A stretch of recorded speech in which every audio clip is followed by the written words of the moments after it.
আমি চিৎকার করে কাঁদিতে চাহিয়া করিতে পারিনি চিৎকার।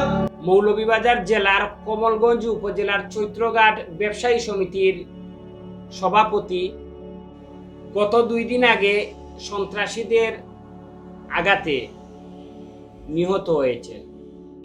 যে বা যারা তাকে এই নির্মমভাবে রাস্তায় ফেলে হত্যা করেছেন তাদের বিরুদ্ধে আইনানুগ ব্যবস্থা নেওয়া হয়েছে এবং ইতিমধ্যে বেশ কয়েকজনকে গ্রেফতার করা হয়েছে। পিছনে যে একটা কূপ দেওয়া হয় সেই কূপের পরে কিন্তু সে মাটিতে পড়ে যায়। এর পরবর্তী সময়ে আমরা কিন্তু ভিডিওতে দেখেছি, আপনারা আবার দেখেন। যেটা মনে করি যারা তাকে হত্যার উদ্দেশ্যে যারা তাকে হত্যা করেছে ওরা কিন্তু হয়তো হত্যার উদ্দেশ্যে আসেনি, ওরা কিন্তু এসেছিল তার পা জীবনের জন্য তাকে পঙ্গু করতে।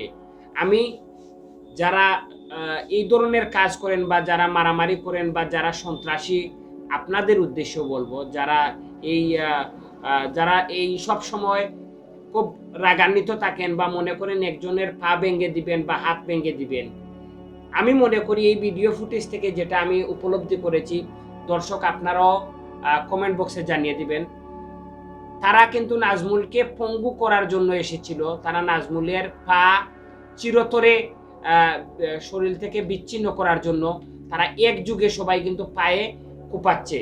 কিন্তু সেখানে এত কূপ দেওয়ার পরে সে মারা যায়। তার পিছনে আমি মনে করব যে আমরা যারা এই ধরনের ঘটনা আমরা যারা দেখব, প্রথমেই তাকে যেন প্রচুর পরিমাণ রক্ত দান করতে পারি। রক্তের অভাবে কিন্তু সে মারা গেছে এবং তার শরীর থেকে রক্তটা একদম শেষ হওয়ার পরে কিন্তু সে মারা গেছে। হায়াত মৌত সবকিছু আল্লাহর হাতে। তার মৃত্যু এভাবে হতো, কিন্তু এরপরেও আমি মনে করি যে যদি আমরা এই ধরনের রোগী দেখি বা এই ধরনের অবস্থা দেখি, তাহলে প্রথমে তাকে প্রচুর পরিমাণ রক্ত দিতে হবে। কারণ তাকে আহত করার পরে যেটা আমরা এই সিসি ফুটেজ থেকে দেখলাম, প্রায় 3 মিনিট তার পাশে কেউ আসেনি। এটা সবচেয়ে বেশি কষ্টদায়ক। আশপাশের কিন্তু সব দোকান খোলা ছিল, কিন্তু প্রায় 3টা মিনিট না আসার কারণ সবাই জানকে নিয়ে ভয়, সবাই কিন্তু ভয় পাচ্ছে যে হয়তো যদি সে এগিয়ে আসে তাহলে তার উপরেও আক্রমণ হতে পারে। কিন্তু যখন ওরা চলে যায়, এরপরে একজন একজন করে এসে তাকে নিয়ে গেছে একটা দোকানের সামনে। সেখানে একটা কাপড়কে তারা সেখানে কিন্তু প্রচুর রক্তপাত হয়েছে। একটা কাপড় টুকরো টুকরো করে তার পা বাঁধছে, এরপরে তাকে গাড়িতে তোলা হয়েছে। এরপরে প্রথমে সদর হাসপাতাল, মৌলভীবাজার সদর হাসপাতালে নিয়ে আসা হয়েছে, পরবর্তীতে সিলেটে নেওয়া হয়েছে। এর মধ্যে হয়তো তাকে আর কোনো রক্ত দেওয়া হয় নাই। রক্ত যাওয়ার পরে কিন্তু সে মারা গেছে, অতিরিক্ত রক্তকরণের জন্য সে মারা গেছে।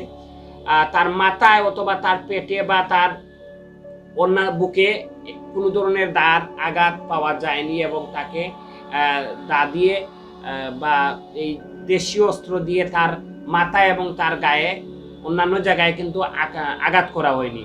আঘাত পা অংশে করা হয়েছে।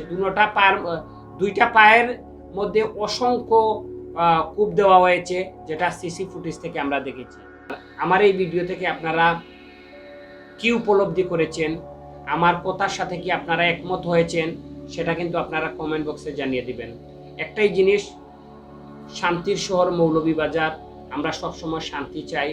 আমরা কখনো আমাদের জেলায় এই ধরনের নৈরাজ্য, এই ধরনের সন্ত্রাসী কর্মকাণ্ড আমরা সেটা চাই না। এবং পরিশেষে আপনাদের সকলের কাছে বলবো যে এই ধরনের আমরা আমাদের ভাই, আমাদের পরিবারের সন্তানরা এই ধরনের পথে যাওয়ার আগেই আমরা তাদেরকে সঠিক পথে নিয়ে আসি। সবাই ভালো থাকেন, আমাদের এই শহরকে ভালো রাখেন। বিদায় নিচ্ছি। আসসালামু আলাইকুম।